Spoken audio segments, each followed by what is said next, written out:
But technological wise is what I call a connected platform, utilizing what is inside of the construction site. So we don't want to come with new things. We want to utilize what it is and just open the communication between things.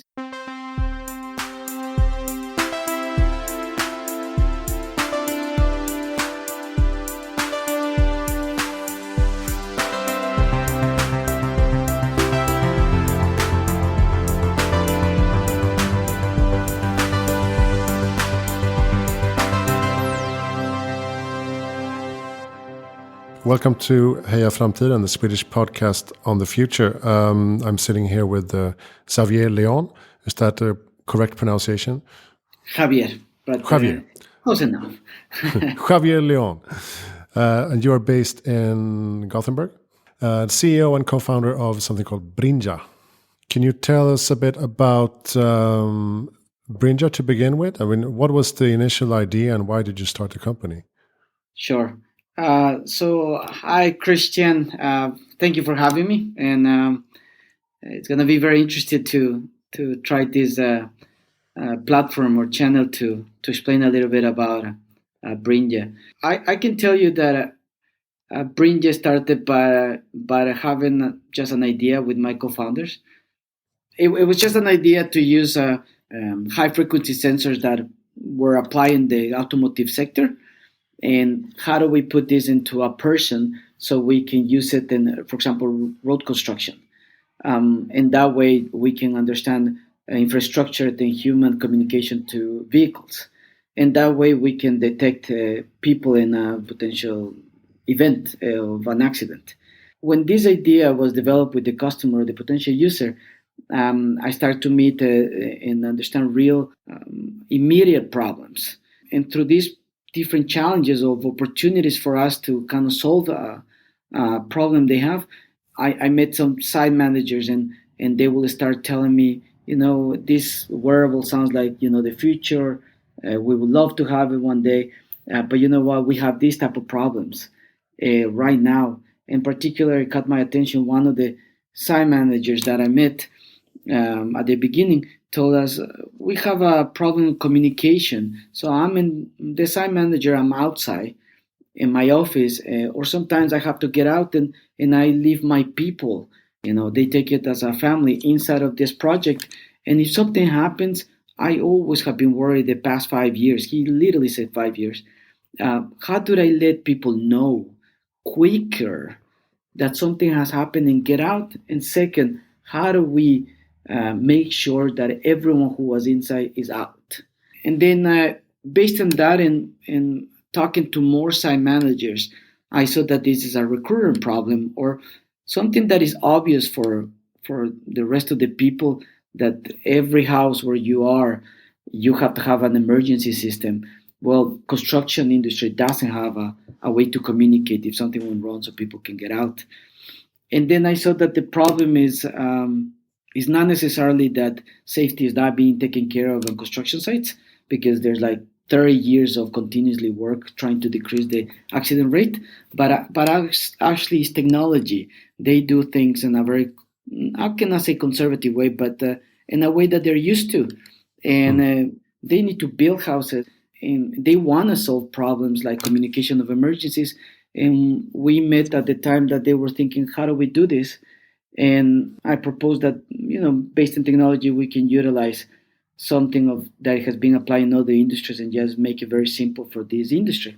There was an idea that it was novel enough, but once we met the user and we understood that they have more immediate needs, we came out with a solution, technical wise, with the same goal, which is increasing safety. The same idea that we had about increasing safety with high frequency sensors, with the same value, we deliver it.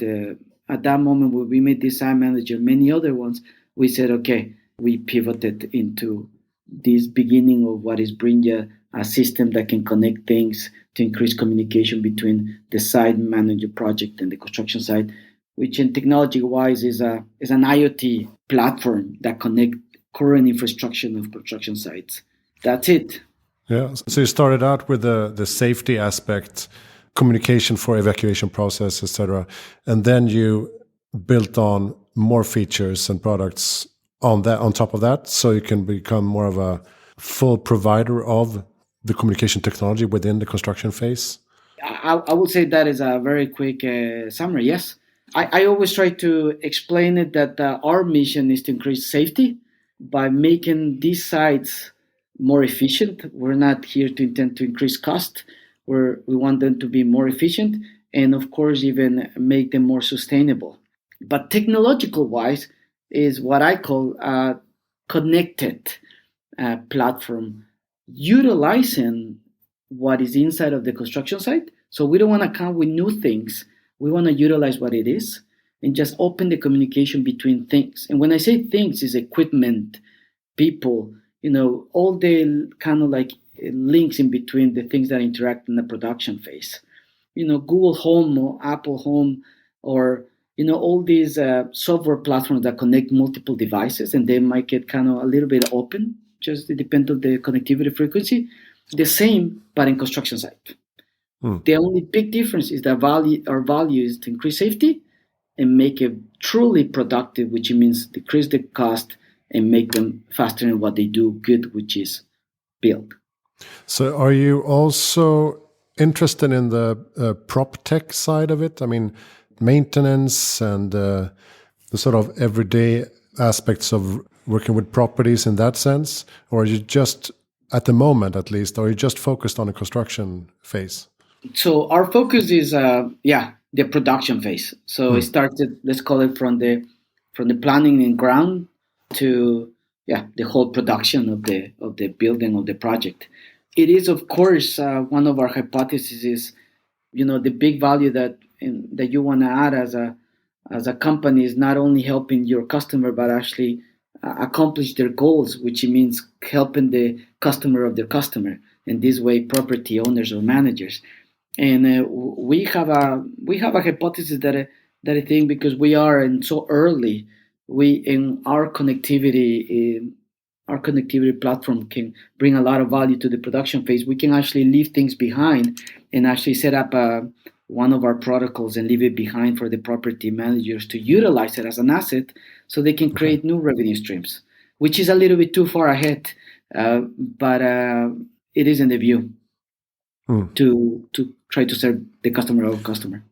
Is this kind of system difficult or costly for the construction companies to build themselves, or do they not just have the time and the knowledge to do it? Because you have some of the largest in Sweden as customers, right? Yeah, I can tell you. I'm obviously not from here, from Sweden, and I can tell you from the foreigner side, eyes. Construction companies like NCC and Skanska, PEA, they're so good in building projects. Their engineering it just blows your mind as a foreigner, right? Here, you guys might be in Sweden be used to how good and locally and international it can be, these companies. But their focus, or I think what they do really good, is building. And what we do is a totally different technology, which is wireless. I think they have the muscle to do anything they want, but I think that will kind of focus on their core capabilities. I will say that anyone can do what they would like to accomplish, but business tend to focus on their core. Therefore, wireless is not necessarily part of it. As you mentioned, the construction industry is fairly conservative. They do things like they've always done it, more or less. And they're long processes. How do you think that this digitalization will sort of disrupt and improve the construction industry? Construction industry per se is, I will call it, not necessarily conservative, like I said before, but they work in the way how they have been used, and technology has not been applied here. And now that is happening, all this movement and new technologies that are being very well executed in other industries, and this one is adapting. Now, I think the impact is going to be really good in making those margins that the construction companies fight for larger, and they're going to make them be more profitable, because there's nothing better than becoming more effective through new digital tools, especially they have been proven in other industries, and it's going to give a new perspective of how to create new revenue streams for the service that they provide to their customers. Like I mentioned before, I mean, for example, our system can be placed in the production phase, but what about giving it to their customers, and then both can win out of it? Yeah, that is beautiful. And one of the things that I my big hypothesis would be the price per square meter will become cheaper. Of course, that is why they will increase margin. So it will make better, and it will increase the perspective of how to make this, the big challenge of the carbon footprint they have with really hands-on solutions with these new emerging technologies.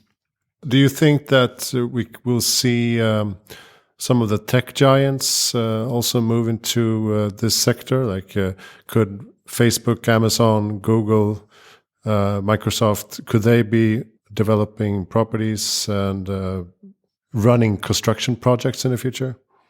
I think if you look at these giants like Amazon or Netflix having so much power to even build their own content, by producing their own shows or movies, which it was never expected 15 years ago, and now going to aerospace, I can say that there's no way that they have not been trying already.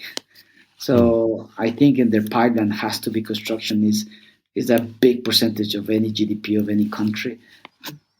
There's, in fact, I think already been experiments. I'm pretty sure, and in fact, I mean, Microsoft is already in this journey with other companies, Autodesk or Google, in this movement of context. So it will not be that crazy to think that it will come. Yeah, they have the data. They have more than that. They have the model, the power resources. So yeah, Yeah. for sure.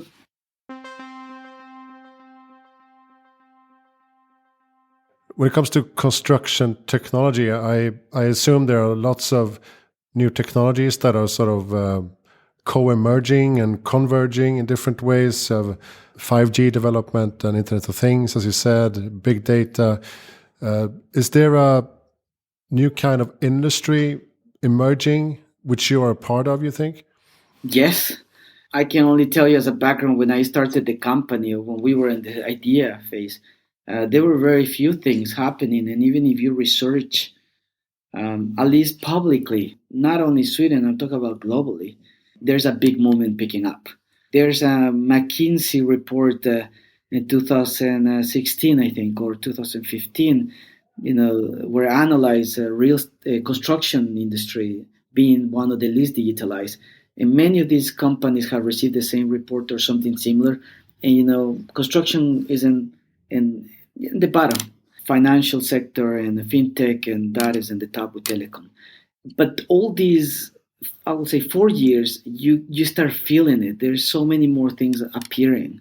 That means that they were already being working out before I tried to look for them, and now you can start seeing the results and the synergies with the users. So yes, it's a domain that is taking place around the startups ecosystem, and is coming with a big pace because there are companies like, for example, Skanska and CC, which are really thriving for adapting. And I can mention many other companies, of course, outside of Sweden that are looking for adapting. Yeah, so there's a new domain happening right now, so to speak. And you mentioned sustainability as well as a positive outcome of using this technology. Can you elaborate a bit about that? How can the construction process be more sustainable with this kind of connection? Sure. Maybe just to give a very quick explanation first about our product. We deliver this as a service, but our product consists of hardware and software, and we deliver all our services through basically a mobile application. So what we do is we have these two pieces of hardware. We call it Cord and Node. Cord works as a connectivity hub or a gateway if you compare it to a home device. And we have a Node, which is a multi-sensor device. And these two, you put them around the construction site, but what we tried or we aim to do is to be cost efficient by utilizing the infrastructure that they already have in place. For example, this core not only works as a gateway, but also connects, and it works like a switcher for the temporary lighting system that these projects set up so they can have it through the production phase. And we add a siren, and then this wireless device of multi-sensors, you can place them around the whole construction site, battery driven, and you can put it basically anywhere. Having this conception, which is the first, let's say, the two products that we have more in the pipeline. Based on this conception that you have a one connection point to the cloud and then a local network that we create around the project, that's a little bit how it works. So, how easy it is, I can tell you like a story is this was built so someone that is not tech driven with a tech background like me can be using it and implement it. So it's a plug and play solution. As an example, our first project that we did when we were just a prototype, it took us the implementation 3 weeks, 15 working days. And now the same exactly project, we can do it in 11 hours. Okay. And it is basically anyone today we install it, but also an electrician normally is requested to install it, but someone with not technical knowledge can install it, and it's very simple. Once this infrastructure is being connected, things being connected, and having different type of environmental metrics being measured, with the customer, we came to understand that if we use the current infrastructure they have, like heat fans or lighting, we can utilize these connections to automate their usage because many of the ways how they use construction equipment, it's there's a big chunk of waste. And to explain this, lighting is being set up because it's a norm for safety reasons to have light for the worker everywhere. The challenge is that sometimes it's being left on the whole time. Do that we have our device to be cloud like a cloud switcher, like on and off. We can set up some timers plus utilize our sensors to tell you the traffic of people and start monitoring. Okay, there's people in floor 5 and turn the lights off, or tower A or B, and in that way they can help out and into decreasing the electricity consumption, for example. So it's not only for playing around like at home. You have a smart light bulb and you turn it on, turn it off for fun. And in the construction side will be to help out into having a better work environment and decrease the cost. In the same way, you have heat fans, and we have this sensor device, and sometimes you put different type of fans to heat a wall or because it's about to be painting. And we have the sensor, and if we control this heat fan, we can tell you you don't need more than 28 degrees, so turn it off. Or please don't, you can set up that it doesn't go below 15, which is the ideal climate. That's 18, the ideal climate, and we turn it off when the weather is going down. And in this way, this infrastructure of connectivity and equipment can be utilized to actually benefit the construction site to make it have a carbon footprint at the bottom line. And this is just the beginning because we do these actions of on and off based on temperature, of movement, etc. But the interesting thing will be when we can utilize a little bit more data and actually predict how to turn it off, turn it on when actually is needed, and make it way more efficient. Yeah, so that's how we can utilize this platform to make these projects more sustainable and have a carbon footprint. Very simple, and today there's nothing to be researched. It's very hands-on, on and off between devices. So tell us a bit about yourself. You come from Ecuador. Yes. How did you end up here in Sweden? So 14 years ago, I came to study a master's in economics. I randomly chose Sweden. I didn't know anything too much about Sweden besides one of my top of mind is safety. So Volvo did a good job around the world. And I came here basically very randomly. Back then, I was living in the United States, finishing my school. Sweden changed my mind and my way how I am today. I was very, I would call myself Americanized at that point, and came here. I saw totally a different approach of what is the standard of good living. It's not about speed or it's about doing things right step by step. And after my studies, I went back to my country, and then 7 8 years ago, I came back again, and that's how I ended up a little bit in Sweden.